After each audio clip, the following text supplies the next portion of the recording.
to you guys on sort of the second part of what you learned from Justin yesterday. So Justin's also our teammate at EPIC, and remember he gave an incredible presentation yesterday on demand.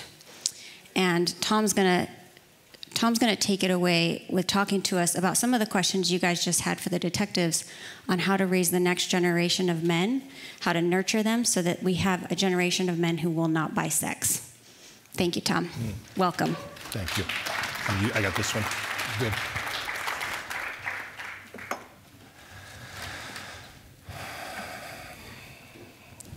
I've been doing public speaking for a long time, and this has to be, following the previous session, has to be one of the most difficult things to follow. I want to acknowledge that. I want to say thank you to Steve and Sarah for calling us to look at and think about and face something that's extraordinarily difficult. And I also want to acknowledge Christine for kind of lighting that match yesterday in her conversation about familial trafficking, because those things all do intersect. And I also want to say to each of you, I want to express my gratitude for standing in this and weathering this tension. I have so much respect for all of you that have shown up today, that you show up so many places in the face of something that's just really hard. I just want to acknowledge my gratitude for that, and maybe complain a little bit because the previous session stole a little bit of my thunder. They forced all of you. I saw it happening. I was kind of in the back of the room most of the time. I saw it happening, and it's such a healthy and hopeful thing that you had questions. You wanted to know. Really, the overriding question was, how do we keep our kids safe, right? How do we do that? And inevitably, I've been sharing at events like this for over 15 years now, and it's always the case that when you share someone, whether in a public setting like what we had or talking to me afterwards, the question is, usually it's how do I keep my daughters safe? Or how do I keep my friends safe? And it's a reasonable question. Obviously, we know that that's just a normal, healthy human response to any kind of exploitation, is to say, how do we keep them safe from that? How do we insulate that? Any human with a conscience cares about the exploitation of the most vulnerable. Any community leader who takes seriously the charge to build thriving towns and cities knows that this issue of exploitation poses a grave threat to that charge that they've accepted as leaders. Any parent knows deep in their bones that they wouldn't wish this on their worst enemy. So the question, it's more than reasonable. It's the right question to ask. It's always the right question to ask. What I want to suggest this morning, though, is that the best answer to this important question might sound a little bit unexpected. Okay? So I think we started to answer with the Q&A in the last session. We started answering that question, how do we keep our kids safe? I want to add, from my own experience, from our experience at EPIC, I want to add more to that answer. How do we keep our kids safe? I said it's unexpected.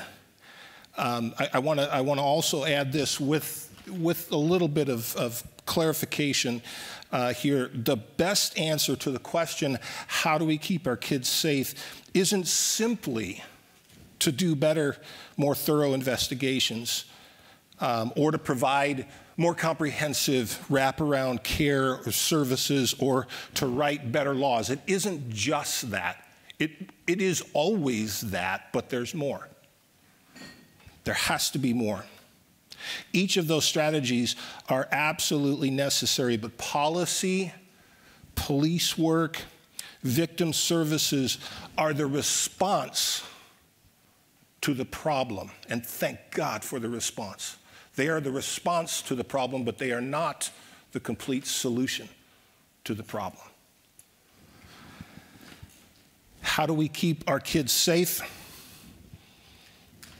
I want to suggest that we start by raising safe sons.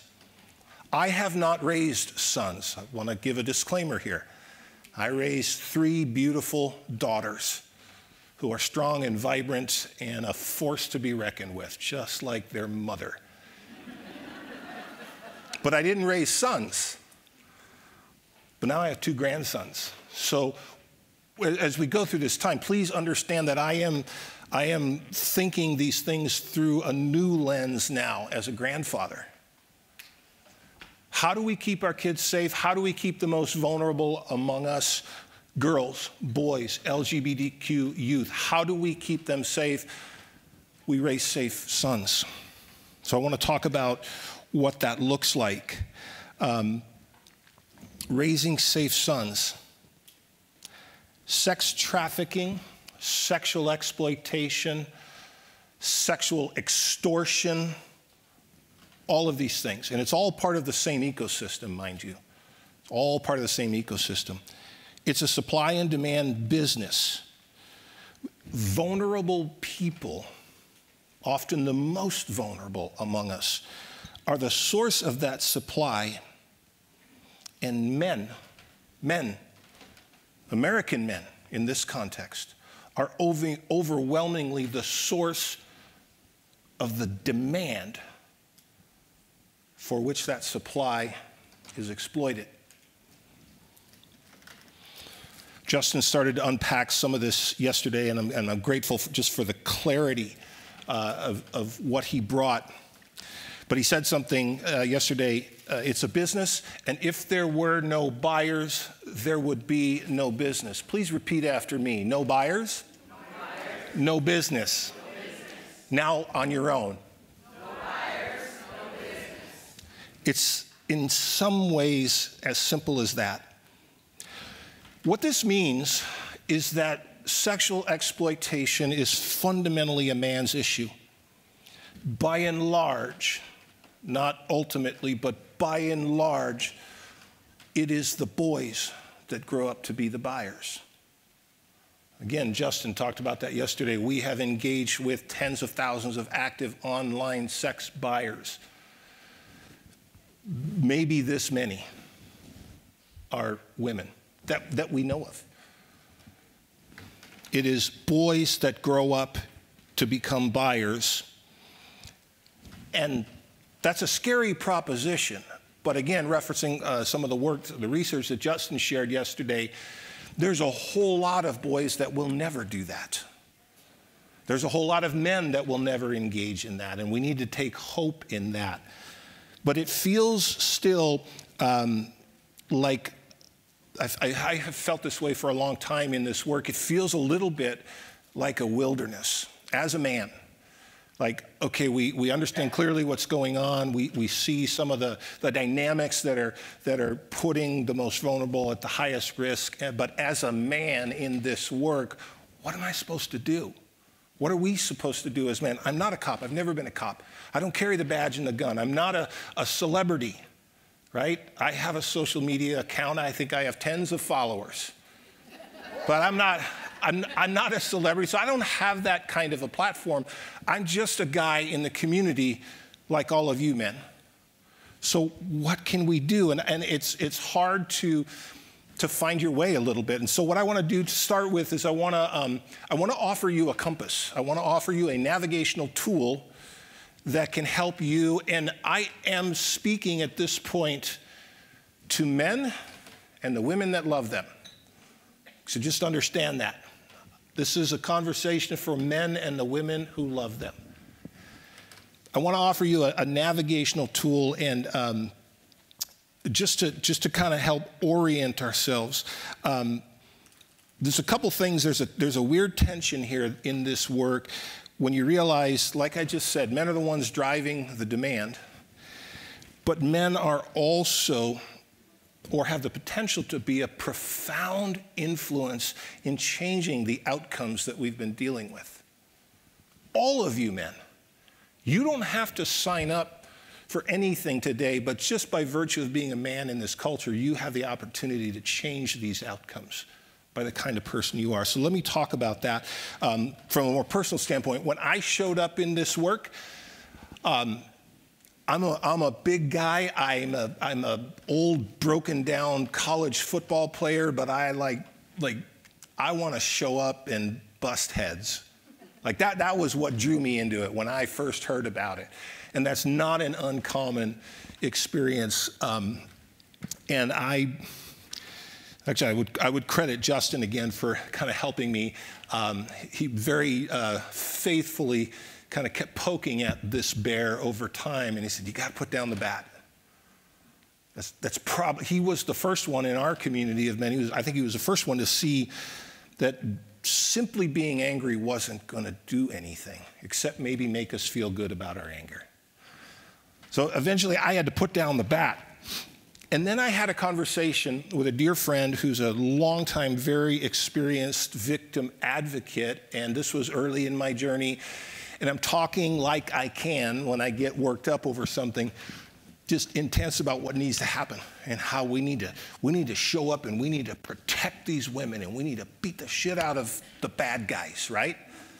That's where I went in my head. And this friend of mine, she patiently kind of endured my intensity, and she said, "I just want you to understand something. The way you're talking right now, the power that you're bringing into this situation, do you realize that's how pimps talk to their victims?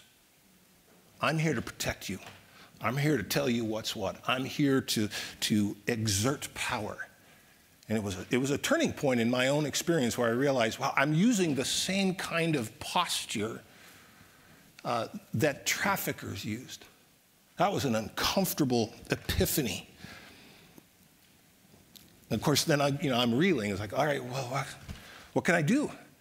If I can't find the bad guys and beat up the bad guys, what do I do? And it started me on a journey of learning what it means to be a safe man. And it started me on a journey where I realized how much good that can do. And so it starts with having clear eyes. What I mean by that is just a naked humility that enables a man to see the truth about himself. And not just all the bad things either. I think it's important to clarify that. I'm not talking about just seeing all the bad things, all of our failures, all of our weaknesses, but also being able to go, you know what, there's some good things in me too. And sometimes giving myself over to all those bad things is denying the world of all the good things that I have to offer. So it's this kind of humility, and it doesn't mean that we need to be timid or nervous or tentative. Doesn't mean that we should be retiring or lacking in courage. That's not what humility means. Doesn't mean we suppress our personality and our uniqueness as men. Doesn't mean that either. But I had to learn this the hard way at one point, early in my own journey, getting all worked up, and it was one of my first experiences directly with a survivor. And a friend, another advocate, had brought her to my office just to say thank you for Epic had helped actually get transportation for her to get her away from her trafficker. And we're working with local law enforcement and all that. And she wanted to come by and say hi. And I think it was, in my memory, it was one of the first experiences directly, personally, with a survivor. And my friend Esther brought her into my office, and this gal, she was small.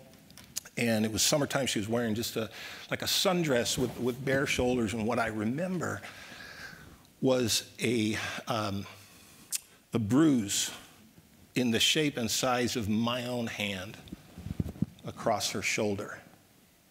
Couldn't miss it. And she was just very kind and grateful, and she said, thank you. And Esther said, hey, would you pray for her? And I remember muttering what felt like the most lame prayer in the world, but like I wanted this young lady to be safe. And so they left, and I ran out of my office and found a stairwell, and I just broke down and sobbed. Because I realized, in general, men like me are the source of that pain. It's the men that I know, that are part of the world that I live in as a man, that are part of that. And it was humbling. I realized then that humility demands that men recognize this. The same culture that makes sex buyers has made us. We come from that same place. But ultimately, it's not our techniques, or like if I think about the work that we're doing at Epic, it's not our techniques or technology that make what we do at Epic effective. It's simply our humility and our recognition that we're not a whole lot different than the guys that we're talking about. And we have a unique voice to speak into that world. It's unique for men. It's a unique job for us to do. We don't put that on law enforcement. We don't put that on victim services folks and advocates. That's a job for men to do. And I owe a great debt to the men of Epic for teaching me this very thing. So we have to have clear eyes, and when you begin to develop and experience that humility as a man, it inevitably leads to a broken heart. I think these things actually go in this order. Once you begin to see yourself for who you truly are, you start to see the world for what it is. And that'll break your heart. And actually, I know you're already there, to the men in this room, because I saw it happen just an hour ago.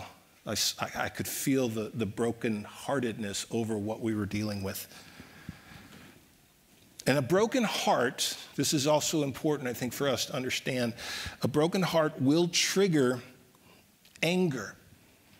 And that's normal and right and healthy and human, because we don't want to see it's the thing that gets us going. But anger is not the thing that will keep us going. Anger is short-lived. We need something that actually will last and sustain us long enough. I think about what Tina said yesterday, long enough to stay in this for the long haul. Anger won't do that. It'll burn out. I think it's something like, the best word I can think to describe it is mourning. If you've ever lost someone, you know that feeling when you come to the end of yourself. I can remember standing in my driveway the night my father died and watching the coroner take his body away. And it's like I was so at the end of myself. The weirdest thing about those kinds of experiences, though, is they don't paralyze you. They actually motivate you. You know, I walked away from that saying, I want to be more like my father. And it's been that way ever since. It's a broken heart. And mourning, not anger, will sustain you for the long haul. It's the ability to do what you have already been doing for a day and a half, to look at evil in the eye and stay at it and stay with it. When you see yourself for who you truly are, you'll inevitably see the world for what it is and feel the emotional weight, and that's brokenness. You say something about anger again, because this is often what men do best. Anger is easier. To get angry in the face of this injustice and this evil, it is easier. It's also more self-serving and more short-lasting than mourning. Mourning goes against the grain of our masculine culture. We're taught to be pissed off at the world. We're not taught so much how to hold the pain and the brokenness of the world in a way that can actually change things.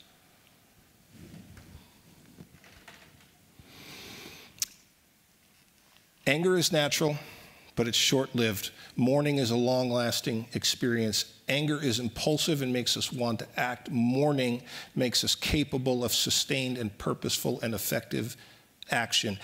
Anger is a small campfire. Mourning is a raging furnace. If we start from the principle that all of us were meant, all of us were created for flourishing, and we see how far we've deviated from that vision, it leads you here, inevitably. This kind of grief is both internal. We recognize, again, our own personal brokenness, as well as external. We have this clear and sober-minded view of what's going on in the world. That's why these times are so important, because they call us, they invite us to face it. Matt was one of our volunteers. This is one of the most profound experiences of both humility and empathy that I have ever seen. He's one of our volunteers, and he was doing a patrol. Again, Justin talked about that yesterday. Doing a patrol one night, and a call or a text came in response to an ad that we had posted, and this guy was angry. He was angry. How dare we, interrupt his attempt to buy sex? And there was pretty furious back and forth. He said, I'm a decorated Iraq War vet, and I just returned from 2 tours, and on and on. Like, just very obviously this sense of entitlement. And Matt is this Yoda-like Portland dude. I mean, he's just amazing, unflappable, and this guy was just trying to egg him on. And he said, "If you're a real man, you'll call me." Matt's a real man. So guess what he did? He called him, and in this most insanely intuitive move, the guy answered. He was upset, and Matt said, "Hey, sir, first of all, before we say anything else, I just want you to know that I am grateful for your service. I'm grateful for you fighting for our freedom. If it's okay with you, could I talk to you about what freedom means for the girls that you're looking at on these websites?" And completely turn that conversation around. That's being clear-eyed. That's standing in this fight with a broken heart. It was just a profound thing. A humble man with a broken heart is a force to be reckoned with. What it produces is strong shoulders. What I'm talking about here is, this is the difference between raw power, which is often in the masculine world, power is wielded over people, right? Can I get an amen from any of the survivors in this room? I mean, you know that. We know that. That's raw power. Strength is something different. It's disciplined and purposeful. It comes, the idea, the language around this actually comes from an ancient word that has been poorly translated to our English word meek. You may have heard the term, blessed are the meek. It's that word. But it's obviously that saying lost in translation. A lot has been lost in that translation. It doesn't mean avoidance. It doesn't mean niceness. It doesn't mean weakness in personality or character. It's actually an older word than the biblical reference. It's an older Greek word that speaks of the iron or the metal bit that goes in a horse's mouth and turns this, 1.5 tons worth of raw power into something that can be used for purposeful strength. Strong shoulders, a war horse, a draft horse. So when I'm talking here about strong shoulders, what I'm talking about is the kind of strength it takes to lean into something difficult. Again, I learned this from our men at Epic. For years, they have leaned into this. They have stayed in this work, And that takes a kind of strength. And it also means the kind of shoulders that can be leaned upon by people in need. But it has to feel safe. But that's the kind of thing I'm talking about when I talk about strong shoulders. It's the disciplined and principled use of strength, an inner disposition of control that's born out of humility.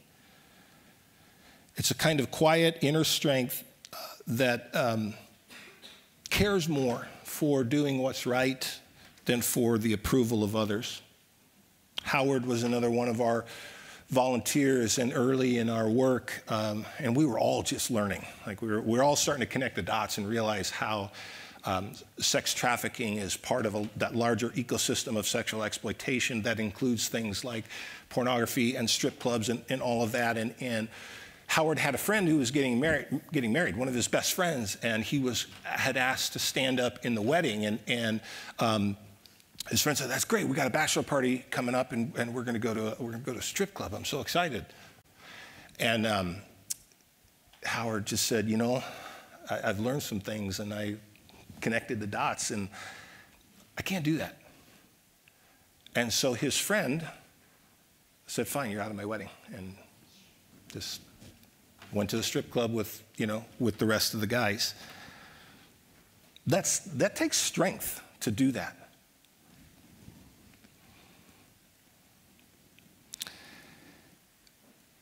Over and over, this is the kind of strength that I have seen manifested in men that actually make a difference in this work. And again, I see it in the men of Epic, but it's not limited to them. If you find any man that's making any kind of positive impact in this world, you're going to see this kind of strength. And I think it's important to remember that, because we need strength to last in this for the long haul, to go long, as Tina was talking about yesterday. And in order to do that, we have to stay hungry, okay? Now, I'm going to say something very controversial right now. And if you disagree with me, suck it up. Just stay in your seat. But Lou Malnati's Pizza in Chicago, Illinois is the standard by which all pizza everywhere is judged. There, I said it, okay? I grew up in Chicago, and this is the slab o' pizza that I grew up with. And when it was time for Lou's, when we knew we were going to have Lou's that day, we ordered our whole world around it. We prepared for Lou's when that pizza showed up. We made sure that we didn't eat too much early in the day, not too much liquid, because we needed as much room for as much Lou's as we could ingest. And my mouth is, sorry. I'm getting all excited just talking about it. Appetites order our world. They shape our agendas. Men, what are you hungry for? What are you hungry for? We pay attention to our appetites daily, hourly. I can tell by looking at some of you right now, you're even thinking, when is he going to stop talking so we can have lunch? Like we think about this all the time. And here's my point on this. Appetites for injustice are destroying lives. We all know this. We know this probably more than most people. We know how insatiable this appetite is for injustice. If we're going to make a lasting difference, we have to remain hungry for change. This will not happen overnight. This is the long game. We have to have an appetite for justice. These are things that I have witnessed firsthand in the men that I've had the privilege of working with over the last 15 years. These are lessons that I've learned. But ironically, if I'm being totally honest, it wasn't enough to help me completely make that change myself. I had to come to a point where I questioned what I believed.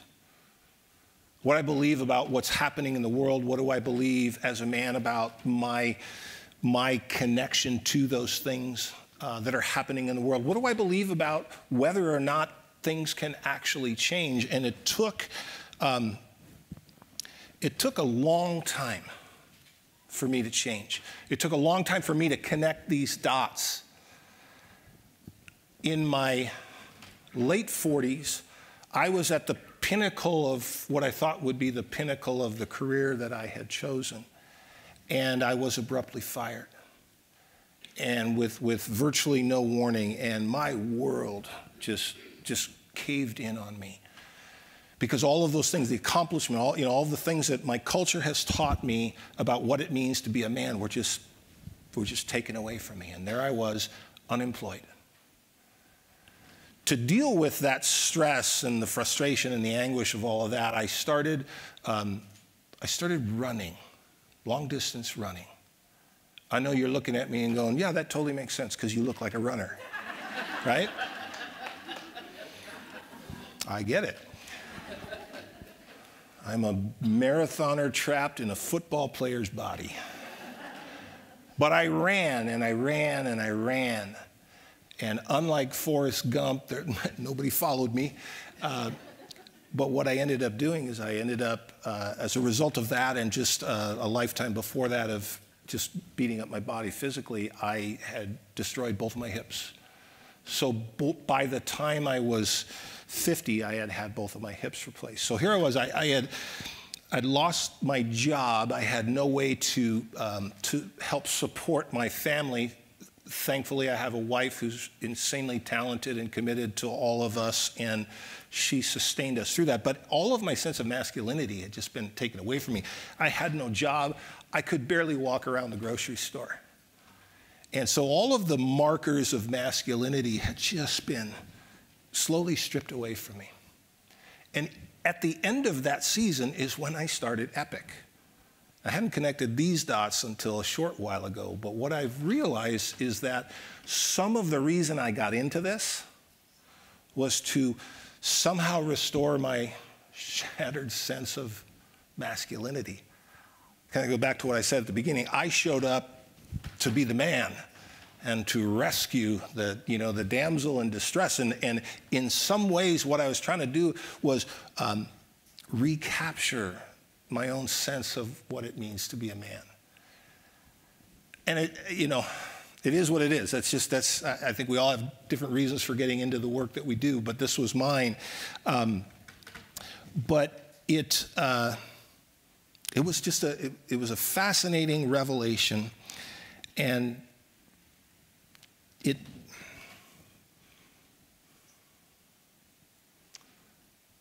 it's difficult as a man to realize that, to admit that, and to recognize that I had to, what did I believe?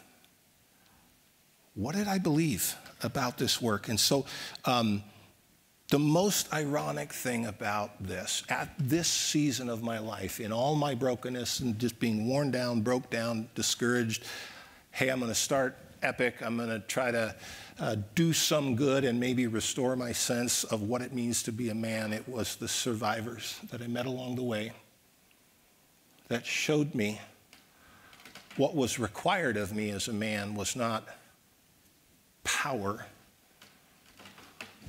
but humility, empathy, deep, reliable strength, and a hunger for justice. It was the women that I showed up to rescue.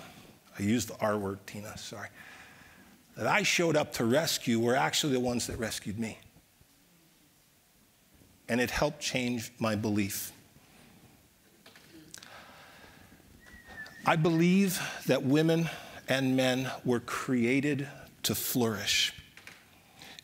When I use that word, it means the full and healthy realization of our humanity for the benefit of ourselves and our world. And anything that threatens that flourishing must be resisted and rejected as counter to our dignity as human beings.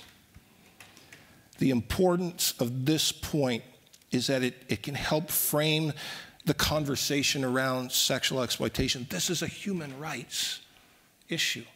As much as it's a men's issue, this is a human rights issue. I believe that women and men were created to flourish. I also believe that women and men share a fundamental right to equality. Our similarities as humans are far greater than our differences as men and women. For me, this idea is rooted in the Christian creation narrative that clearly reveals that women and men were both created in the image of God, equally, without qualification.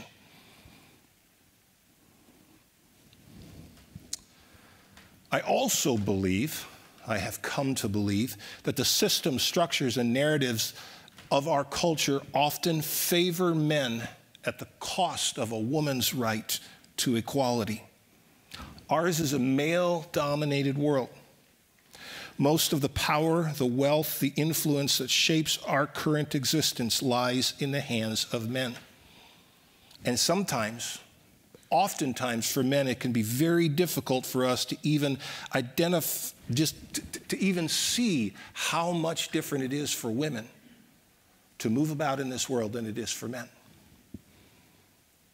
More to the point, when unchallenged, this inequality perpetuates the damage and destruction unique to sexual exploitation and sexual violence in general. The systems, structures, and narratives. I'm so tempted to go deep down this particular, but I'm not. I think I'm going to let it stand, because I want you to get a hold of this too. The way of change. Think about all that we've absorbed this last day and a half. The way of change is for men to stand alongside women in making this world the way it ought to be. Not in front, not behind, but alongside. That's how we move forward in this, is for us as men to stand next to the women, many of whom you've seen up here and interacted with this week. These are the things that I have come to believe, and it is the survivor community themselves who have helped teach me these things and have affirmed these things in me and in the work that we do. I showed you the compass. I want to leave you with one final navigational tool. We're real analog here. A pile of rocks. How many of you have seen these? Yeah. If you've spent any time hiking outside, I mean, we've seen this. It's a cairn. I think I'm pronouncing that correctly. I don't remember when the first time was that I've seen them, but I've spent a lot of time outside, and I've seen them in many places. But they're easy to miss if you don't know what you're looking for, right? It's just a pile of rocks. But you know what they're used for, right? When the trail, grows thin, like, how do you know where to go? We use cairns, and people have used these for thousands of years. The people that travel first will leave these markers so that the people that come behind them know which way to go. It's a pile of rocks that says, go this way. That's all it is. What I'm most excited about at this season in my life is I feel like this is what I'm doing. This is what I want to do. I don't know how well I'm doing it yet, but this is the kind of work I want to do. I want to leave these markers so that the men coming behind me, and I am now speaking, I know I'm speaking for the other men of Epic, we want to leave these kinds of markers for the men behind us that say, go this way. Be this kind of man. Be a humble man with a broken heart, with a strong shoulder to lean on and lean in. And be the kind of man that's hungry to make the world a better place. Like that, I want to leave those markers. We want to leave those markers. And this is where the conversation becomes more than whether or not you're currently a part of a anti-trafficking organization or initiative or anything like that. We can do this as men every single day, everywhere we show up. And that's not a small thing. That, combined with the work that the survivor community does, that combined with the faithful, if often outgunned law enforcement efforts, that combined with the best policy and legislative frameworks we can think of, that combined with all of those things might actually make a difference. I believe it will.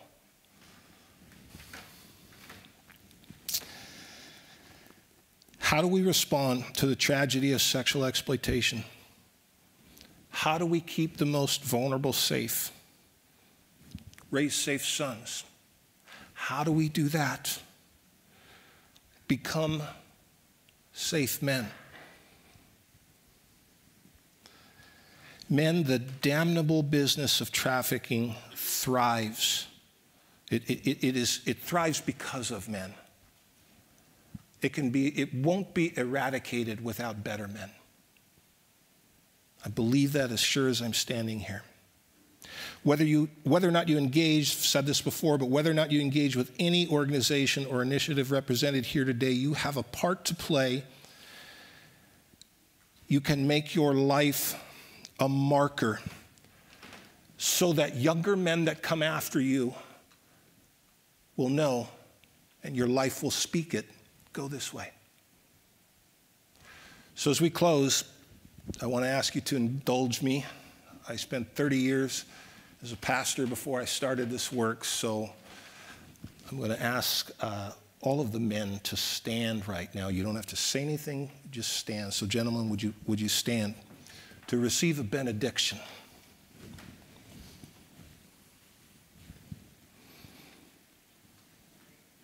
May you see yourself for who you truly are. The bad, yes, and the good. May your heart break for the world that you live in. May your heart break. May that humility and empathy make your shoulders strong for the long work ahead. May you always hunger for a world where everyone flourishes. Amen and thank you.